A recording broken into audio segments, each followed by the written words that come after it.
We are live. Welcome to another episode of the New York Information Security Meetup. And I have the great pleasure to introduce Sajan Gautam. He's the CISO and for Arvest Bank. And Sajan, thank you very much for joining me. Much appreciated. I know you're very busy and you have a lot of things going, and I really appreciate you taking the time to join us today. Much appreciated. How are you doing?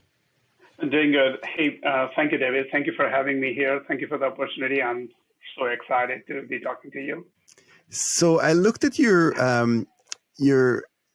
trajectory of your career, and I have to say this: you are the poster child on how to, advance your career well in cybersecurity. You started as an analyst, you progressed as a consultant, and you are now a chief information security officer for a prominent bank. Talk to me about that. Was that intentional? Or you kind of like just you're a hardworking individual. You've done all the right things, and you've kind of like advanced yourself. What was kind of the process to advance yourself so well? And you've done an amazing job, advancing to the next level, to the next level, to the next level. You've done it really remarkable. So I'd love to hear a little bit about that. Yeah, sure, absolutely. I would think that is some part intentional and some others are accidental. Just like I did not plan my career to be a CISO. That was not how I started. I started like, hey, I want to learn this. I want to learn that. So this is a curiosity than anything else that was driving me. So I got interested in the infrastructure. I get interested in the database. I get interested in all these things. So that's how I moved around, and all this consulting gig. I did a small startup, which did not work out well, but that was all because of the curiosity, nothing planned. But then at the later part, I started planning a little bit more too, because I did have some great mentors who helped me like, hey, you need to go and learn this thing. So I went to like executive educations and all those things. So it was both, mix of all.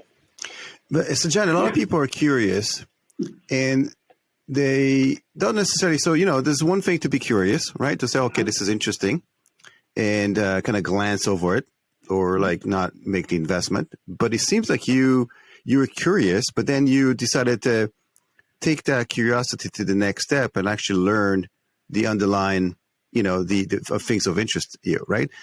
What would you say that was the kind of the driving force behind that? Because again, I've seen like you've done the certifications, you've done the education. So, and you mentioned database, you kind of glance over it, but you became really proficient. So it's not just I'm curious. You've decided to take the next step and really make the investment. And I think a lot of people are struggling with that, where, because they say, okay, I'm curious about it, but they don't go through the process of actually, making the investment and learning it. Yes, absolutely. That's a great point. Some of the things is like, I do also have that tendency. Sometimes I do scrap the service for like a month and then decide like, hey, this is not me. But most of the things that I'm curious about, I try to stick with at least a year before giving up, right? So if I wanted to go into like data loss prevention, I'm not just going to read on that for a month and then give it up. I want to invest some time and then give it up. So I think it all depends on the person and the interest.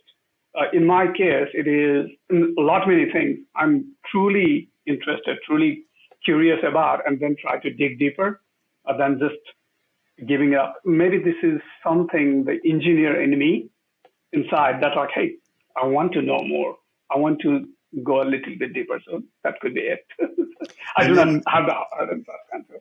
Yeah, do you think it's part of your like upbringing, like in terms of like where you grew up and how you were taught, like when you were, just growing up, and maybe your parents, or you have influence from somebody else? Yeah, that could be it. That could be it, right? Because I grew up in Nepal when we are going through a lot of these changes, right? So sometimes democracy, sometimes anti-monarchy, sometimes the communism and all these things, the revolutions and all. So you have this kind of like survival instinct a little bit, and then you say, well, this is where I need to find out, or this is the route I should not take. So something could be that, but I could not exactly pinpoint. That is Yeah. it. So you grew up in uncertainty, basically, just in terms of how the political situation, but also and I think I've seen that a lot. So curiosity is something that is embedded in a lot of people, but it's a lot of time is it's the necessity of it all, right? So how do you establish yourself? And I knew you had to have that drive. And if you look back at all the different roles, is there one in particular that comes to mind, like it's impactful in terms of when you knew this was the thing for you, right? That because not everybody, when we start a career, we go to school and then we take kind of confused, the first role, maybe second role, and it's not necessarily like aha moment. You kind of just go with the flow. But at a certain point, I think a lot of people realize, okay, this is something I really enjoy and I can be really successful in. Can you pinpoint maybe like one or two roles that you've done that you kind of felt that was kind of the turning point in your career? Yeah, absolutely right. So I started right out of college. I started in the networking. So I was very specific doing like networking stuff, and then I started doing identity and access management, very specific into it, and then also dabbled in the data loss prevention, databases, and all those areas as well. But something that make me connect the dots between all these things, we're looking into the frameworks and standards and all, because those are horizontal function, right? Because when I was always looking into the verticals like identity and access management, network, data loss prevention, and all those are certain verticals. But tying all this together from the strategic mindset was looking into the standards, frameworks, and all. What helped me even further is around the same time, I went back to my graduate school doing MBA focused on the finance. So that means like, oh, now how can I connect the risk management into all of this? So why should I even do this thing, right? So each of those areas. So I think that could be the turning point. Mm-hmm. And when you were hands-on a practitioner, right? Do you feel that really help you connecting the dots? A lot of people are, even this, when they become, senior level management, they find themselves relying very heavily on others because, technology advances so fast, and you can't keep up with, being proficient, for example, in all the network protocol and all the, the DLP, the latest and the greatest technology. But you find that really helped you, like to have that mindset as a practitioner to begin with? Yes, absolutely. Because at the end, I'm the technologist at heart, right? So I want to get all this, like how these things work. And my staff, they are careful enough not to give me access in all those things, because one day I'll just go there and you start tinkering around. So yeah, I think that does help. Do you catch them sometimes by surprise by how much you know? I do not think I have caught them on surprise, but I'm always curious, right? I'm always walking on the hall and then start asking about the questions. This is interesting. Yeah, it's so interesting, and I find curiosity and again the ability to learn and be a self-learner, because it's like there's all this information is available to you, but unless you go out and seek it, it's not it's not trivial again to gather that information. So let's talk a bit about kind of like the current roles, right? Like you've advanced to become a chief information security officer, which is I would say the pinnacle of this profession, right? Because you're now responsible for all aspects of the security of the organization. And then you also communicate that to leadership. There's a lot of moving parts. And a lot of it is on the job training, right? I don't know if there were any, CISO schools, right? So you have the fundamentals. You've kind of, gone through the technical training, the academic training, but there's really no CISO school. How did you, when you first started, how did you kind of like, what were your kind of first 60 to 90 days? Do you remember all of a sudden you wake up one day, you have the CISO role, and now you're responsible for all, aspect of security. What was kind of the first things you've done to make sure you're successful?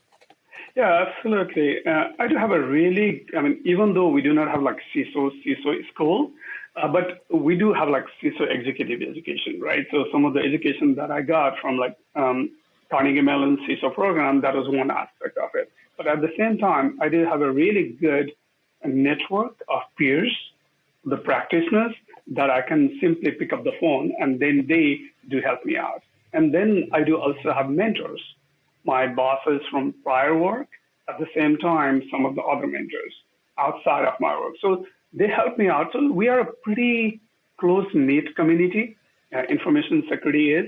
On top of it, if you think about the information security practitioners within financial organizations, those are even more closely knit.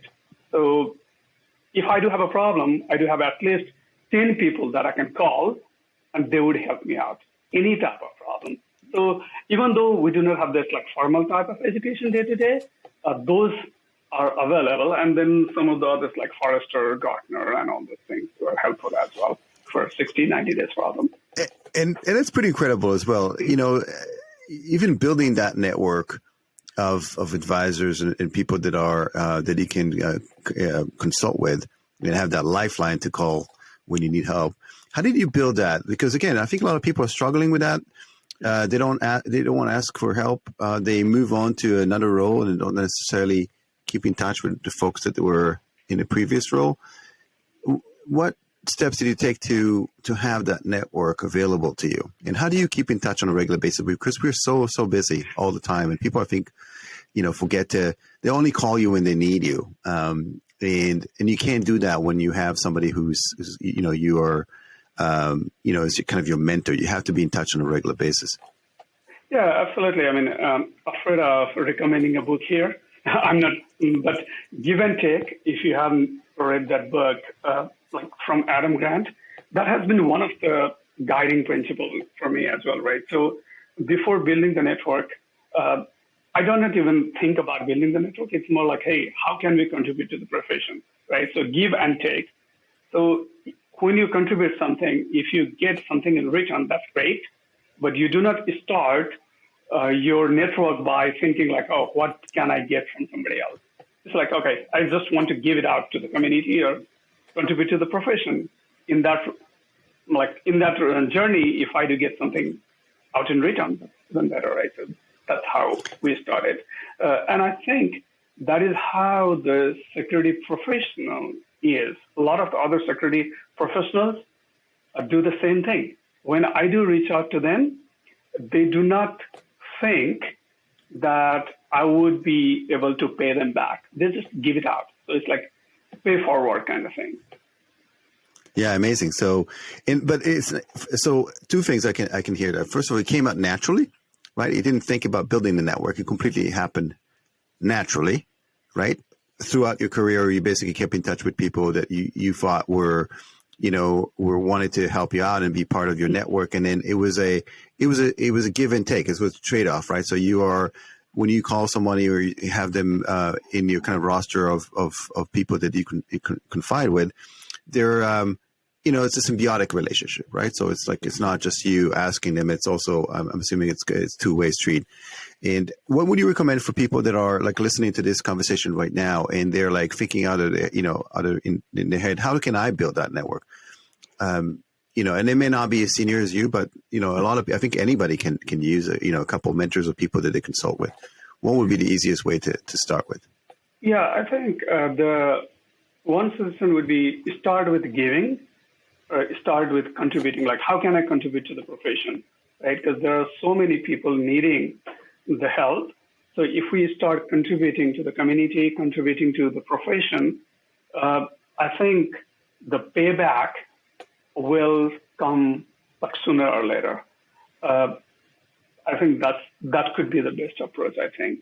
Yeah, no, it's an absolutely excellent. And there's so many ways to contribute, right? Whether, doing some of these podcasts, whether, presenting, maybe, creating blog posts, GitHub or whatever the case may be. It's all available out there if you wanted to give back to the community. And then, by the way, you are giving back right now as part of this interview, because I think a lot of people are fascinated when they hear, the kind of the title, but they're not really clear in terms. There's a lot of unknowns, and a lot of people, you're so busy that people cannot knock on your door and start asking those questions. So you're essentially just giving back right now.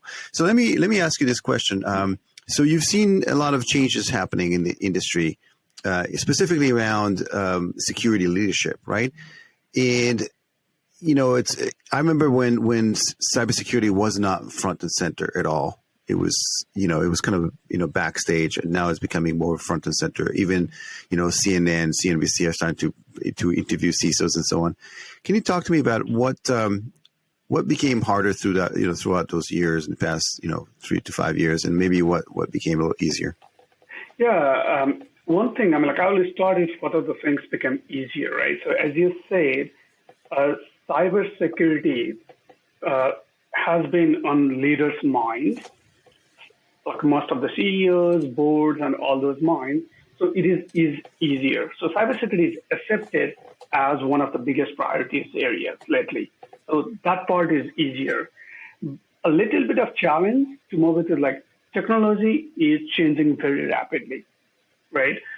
So security is not simply looked at from the risk management perspective, but how can we leverage those new technology for business benefits? So that becomes challenging. So now the CISO is not simply the risk management person, but the technologist as well. So you may have noticed a lot of the CISOs going into the technology or becoming CTO also, because they are so much ingrained in the technology. So that part, always continuous learning thing. And Sajan, one thing I mentioned is specifically for financial, right? Yeah. Financials traditionally you've seen as like this, traditional, slow moving organization, but it's not really the case. There's a lot of quick moving innovation in finance, and we see that even every day, even though we're not, don't have preview to it. Like even, for example, using mobile app in different ways, doing banking and so on, right? So can you make the comment in terms of you are kind of the enabler of that business, because any technology that the bank needs to adopt from a business perspective has to be reviewed by you. And I'm assuming that it's a two-way street where they come to you and ask, what are your thoughts about, enabling this type of feature in our app or our, platform and so on. Can you make a comment on that? Yeah, absolutely. We have seen that happen now more than ever, right? Because the banks have to now compete with the fintechs. And the fintechs have a very short cycle of product delivery and all. Now, to be competitive, we have to do the same thing. We cannot take forever to evaluate the product. We have to know the myths and bits of it. So that has changed considerably in the last few years, right? Because if you think about the financial CISOs in 2013, 2014, at that time, there were so many new regulations, financial, like cybersecurity regulations came in from 2012 to 2017. So the CISO's mindset and CISO's energy were spent on regulatory frameworks and all those things. Then, luckily, the framework harmonization took place. That means now CISOs do not have to spend that much time on mapping the frameworks and all, focus more into enabling the businesses. So that's how we can be competitive with the fintech giving us a stiff competition. So it's a good thing, right? From that angle.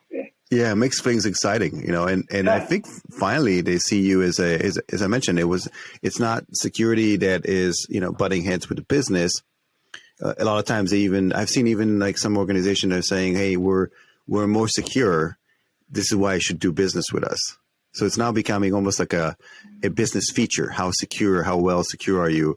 How do you keep our data private? Who do we share the data with and so on, right?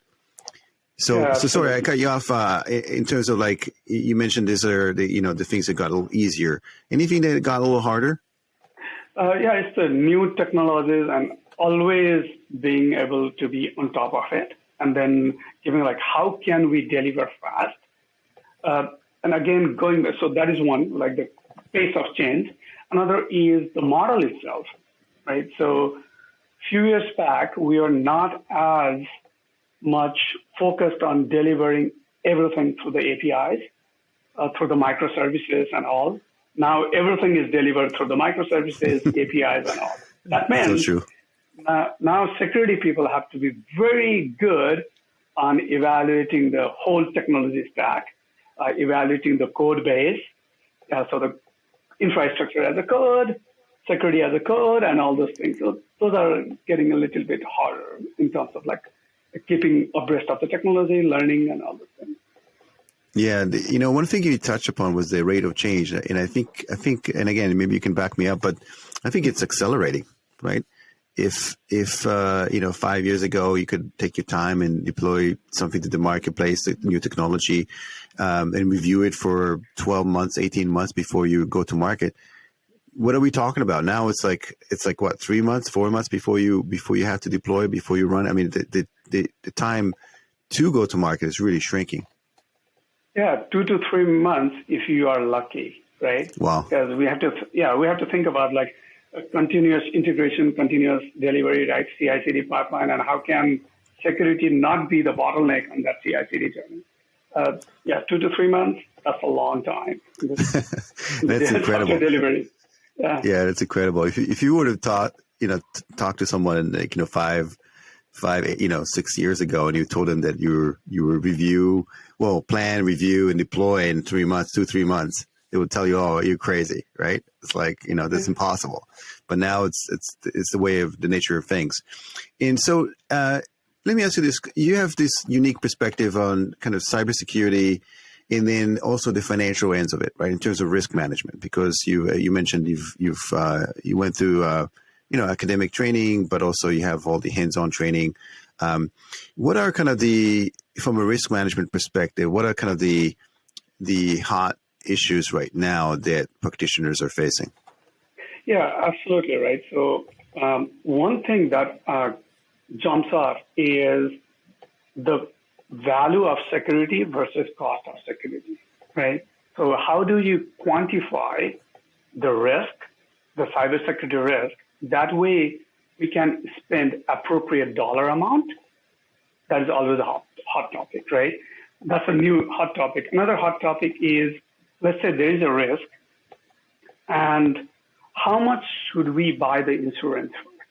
What should be our appropriate premium? So sometimes what happens is there is a risk, and if something happens, this loss exposure is significantly high. Now, are we not supposed to do the business, or should we continue to do the business but protect ourselves with some kind of insurance on it, cyber insurance on it? So that is becoming a hot topic. How much to buy? What is our appropriate premium? So those are becoming hot topic at least for us in the financial industry. And from your perspective, let's dive into it kind of a little deeper. So what does that mean? Like, how do you actually, it's a really interesting topic. How do you quantify? And again, when there are so many moving parts in an organization, right? And there's so many different, processes in the bank, how do you quantify, like what, where to spend the money? Again, because there's, relatively speaking, there's limited budget with quote unquote unlimited risk, right? And you as a chief information security officer, your goal is to minimize the risk for the organization as much as possible with the funds and resources you have available, right? So how do you then decide to, again, what you just mentioned, like, where to spend the money, what actions to take, and what areas of the business should you consider protecting first, or invest more into protection, and what areas of the business that can you put on the back burner, or not, at least not spend that much effort? Yes, I think this is where CISO has to work with the businesses and the CFO organization, very closely. It starts with cyber loss exposure, right? So let's say you do have 10 different business units, and then hypothetical scenario, if one of those goes down, what is the loss that we are talking about? Closely with the businesses on that.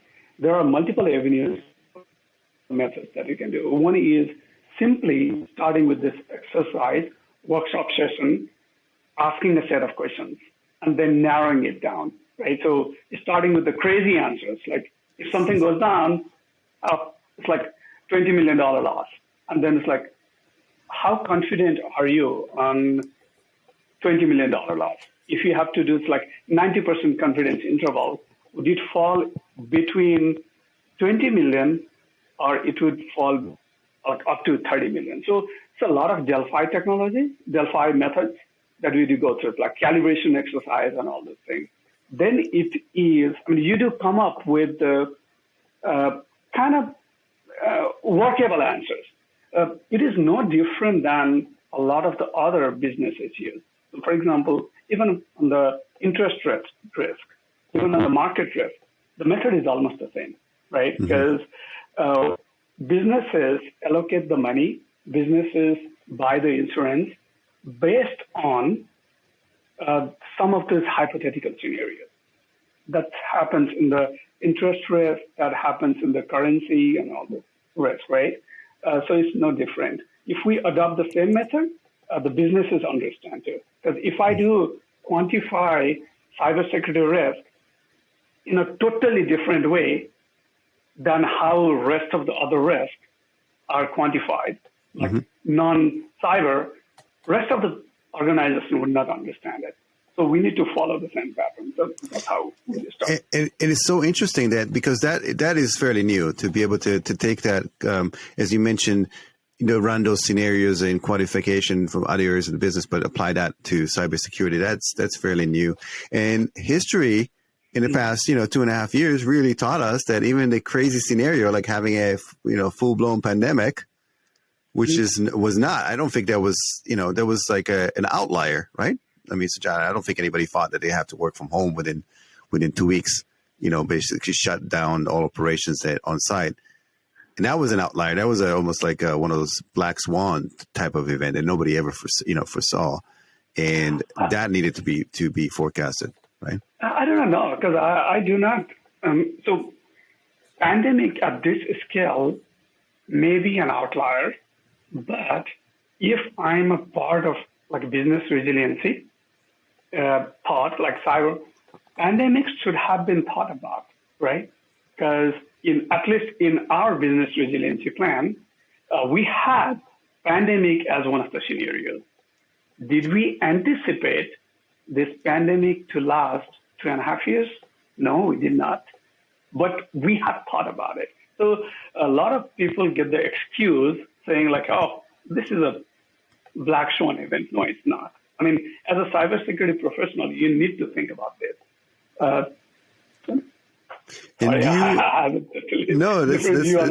No, it's brilliant.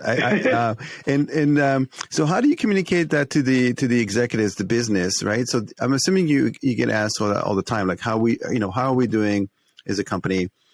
Are there any, and I'm assuming again, because you're the executive responsible for the business, every time there's something on the news, for like latest, whether it's Kaseya or whatever, it's like, like all the other like vulnerabilities out there, you get asked, or Log4j, all of a sudden you get the phone call from maybe the board or the executive asking you. How do you communicate that, like when there's all this like unforeseen events, and when you get to ask a question, how are we doing from organization? Are we protected? What's that looking like for you? So there's no hard and fast rules. So those are some of the things that you establish the cadence and understanding with your executives. In my case, we do like, hey, this is the regular cadence. The regular cadence is every quarter, we do talk about the risk, we do talk about the landscape, all those things. So that's a quarter. So that's almost like a cadence, the communication cadence. And then the yearly annual communication, that is more like more detailed overview of the things. But there are some like one-offs. So Log4j, Kaseya, and all those are one-offs. So those communications depends on who your audience is and all. Sometimes in our case, it's just a few bullets saying, hey, this is what's happening. We do have this level of confidence. We are affected, not affected. If we are affected, like this. And these are the things that we are going to do. So it's like nothing more than 2 to 3 minutes reading time. I think that has been sufficient. But in some cases, like very deep, detailed level, it's like pandemic response and all those things that required bigger communication. Do you sometimes have to make a tough conversations with the executives? For example, maybe, making them aware that there's certain things that they need to do in order to maybe, get a little bit more budget or whatever the case? Because this is what people don't understand. Being an executive, it's a privilege, right? You have the prestige, but you carry a lot of responsibility. And there's sometimes some tough conversations, some tough things you have to deal with on a regular basis. And it's not all like, oh, this amazing, the Lego movie, like you come into the office, everything's great. Maybe can you share, like, without providing some details, like where, there are any times where you actually had to either explain or maybe do a pushback for something or maybe stand ground or certain topics? Yeah, there is. There are many times we have to do that, right? So, some of the examples are like, if new projects have to move really fast, and if we are not doing the due diligence fast enough, even though I want to go really fast, there may not be enough time for us to do the due diligence on it. That is when we need to push back. Another is pushing back from the story and the cases, right? So yes, there is a reward of going very fast. But what if these things do not pan out? What is the risk that we are talking about? So there are situations like every CISOs face with the businesses giving them like, hey, this is where we need to slow down. Our job is not just on the value creation. Of course, we would like to create the value, but primary job is value preservation. So one small mistake would be tremendously impactful in terms of devastating, right? So those are the things that we need to clearly lay out. This is great, but if these things happen, we will be in a worse scenario. So those a lot of the storytelling needs to happen. I'm still learning that part.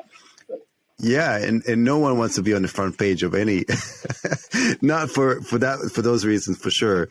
And tell me a bit now, just in terms of current events, there's a lot going on in the world, right? We the conflict in Ukraine has really made an impact in the supply chain and other areas of the business. Do you get asked, in terms of from executives, example, what does it mean to us from a risk perspective for cybersecurity? Yes, absolutely right. Those are some valid. So some of the things like supply chain risk, because that would impact the business, and at the same time, that may have unintended consequence on our security posture of it, right? Because all of us are vendor dependent, and not even though we want to get this software bill of materials and all those talk, we are not there yet. We are not able to scan all the code, right? I mean, that's the reality. I'm not talking specific about our thing, but that's the reality. In those codes, we have to go some kind of leap of faith. That is when we just hey, this is a risk, but I think we can take that risk, right? So that is one part of it. Another is the communication about ransomware and all those things. That is always touchy because that does come with a lot of risk. And then, but at the same time, the reward is not immediately, right? Because you cannot say if we spend this much money on ransomware prevention, I can guarantee you 100% that we will not have the ransomware situation. Yeah, and it seems like there's a lot of we're talking about previously about insurance companies. It seems like there's a lot of areas of change, in terms of cyber insurance, right? In terms of quantifying that risk, especially when it came out to, I think what made that pivot for those insurance company was the ransomware situation, where some of them were trying to get out of or putting some clause in there that does not allow for ransomware payout. In terms of insurance and where cyber insurance is going, when if you take the car industry, for example, right? So in order for you to insure your vehicle, the vehicle had to be, at certain standards, right? So it has to have, seat belts. It has to be like maybe ABS from after certain years and so on. Do you find that was going to happen in the kind of the cybersecurity or the industry as a whole? Or do you have to be compliant and follow certain guidelines for cybersecurity in order for you to get insured? Yes, absolutely. That has already happened, right? So it is insurer's market now. The insurance premium has risen quite a bit as well. So there are certain standards that you have to maintain to get a really good insurance. Because many times, insurance companies will not even insure you if you do not follow certain. So some of the things like multi-factor authentication, that is almost becoming a standard. If you do not follow, if you do not have a multi-factor authentication on your certain channels, you do not get that. Service accounts or the elevated access, how many service accounts do you have? That will impact. Some of the other things is like your patching cadence. Do you have a lot of vulnerable machines? Do you follow certain kind of configuration management standards? So those are becoming kind of like commodity. If you are a seatbelt, if you do not have that, forget about getting the cyber incident. It's super interesting. So, it seems like the attack surface. So this, we talk about supply chain a little bit. So, organization like yours, deals a lot with vendors and partners and so on, right? So, how do you protect yourself? Like, because again, it's not just your organization; it's all the partners and so on. So you have like a larger attack surface, and then the flip side of that is that how do you leverage those partners to be more secure? Two-part question. Yeah, absolutely. I mean, now without going into the specific about of course, my organization, I would say like this is how a lot of the organizations do, right? It's not specific to us. Looking into the third-party validation of their processes. So that is one, right? So, and another is third-party assessment of your vendors. Third-party assessment, not simply like those SOC type, but more detailed. Have they checked the configuration? Have they checked other type of things? So they can, you can even get this, like the reports, right? So the bit side, looking glass, span arrays, and those kind of reports, that does tell you the posture of the customer facing or the public facing interfaces. So that does also help identify some of those things. But we are not there yet in terms of like whole like software bill of health, code signing, and all these things. Yeah, and it's interesting because it's again, this is such a fast moving target. Even for that, the way we operate as a business has also changed in the past few years. A lot of things are being outsourced now, or becoming any non-essential business function is being typically moved to someone else, to a partner. And that creates quite a complexity, and we see that now with the kind of the Ukraine situation, that a lot of things that you wouldn't think that they were manufacturing in Russia and so on, or Ukraine.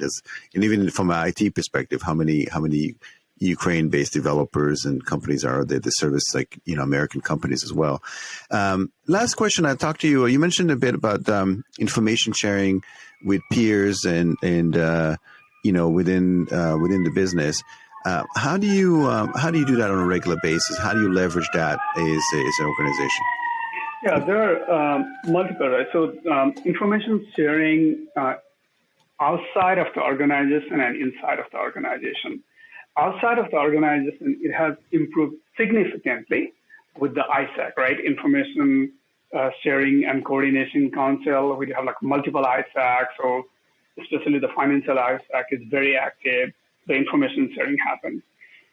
On the organizational side, within the organization, I'm not going specific to how we do here, but in many other organizations that I know of, it is internal information sharing is still not very mature yet.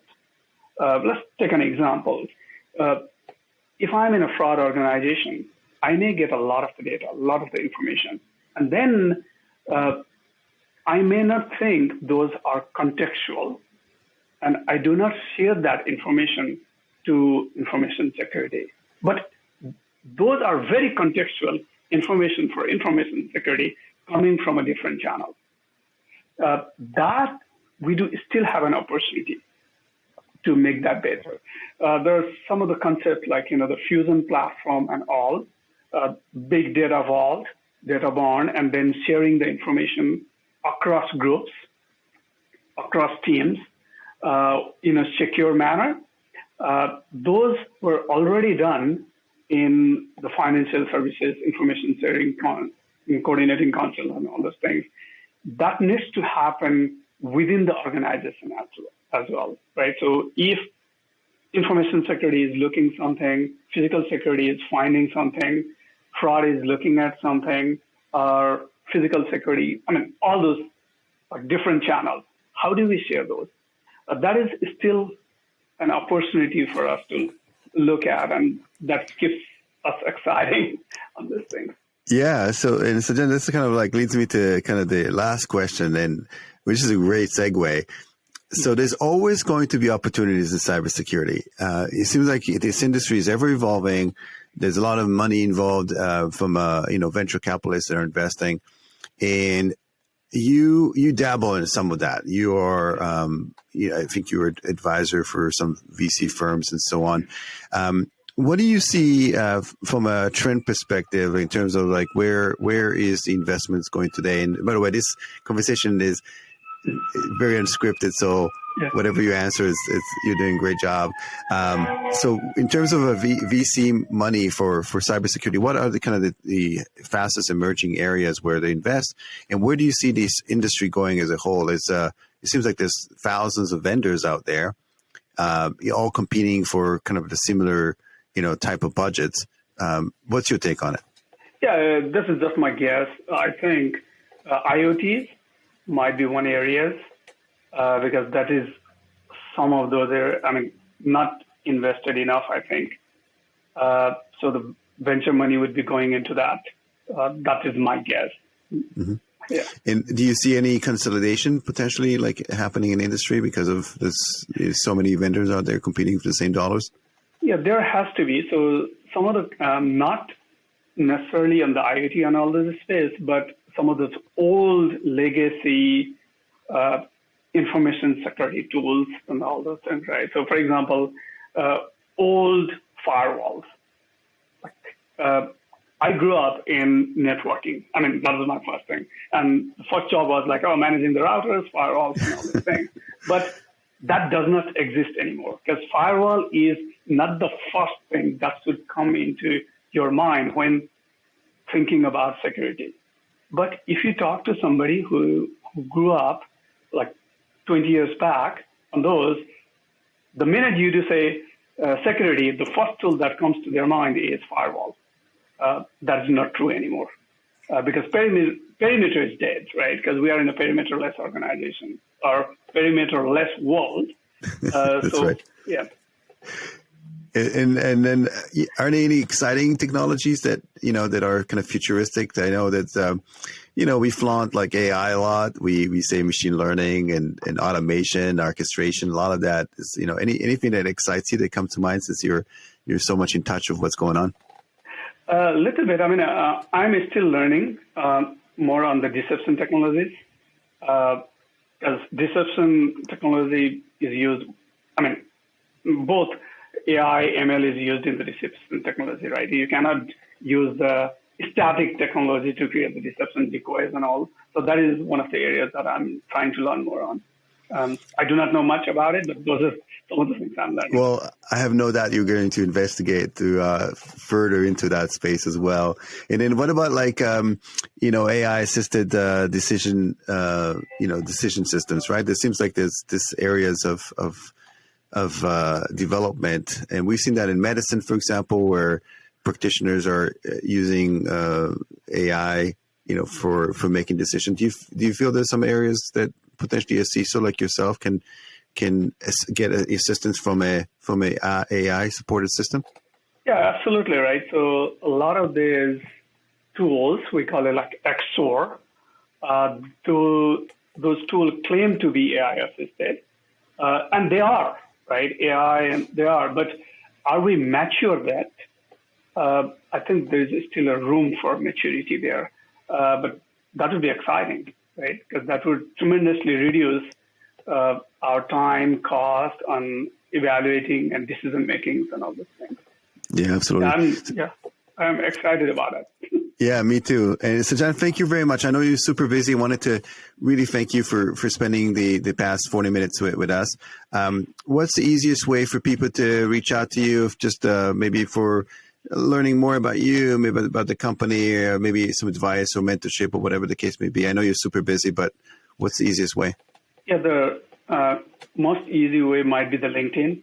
I do not use Twitter as much. So the LinkedIn might be the best way to get in touch with me. Awesome. And, I look forward to potentially seeing you in New York sometimes. I know you travel quite a bit. Maybe at some point in time our path will cross and I can have you in person in one of the monthly events. So until then, I wanted to, again, thank you very much for making this happen. Much appreciated, and looking forward to seeing you sometime soon.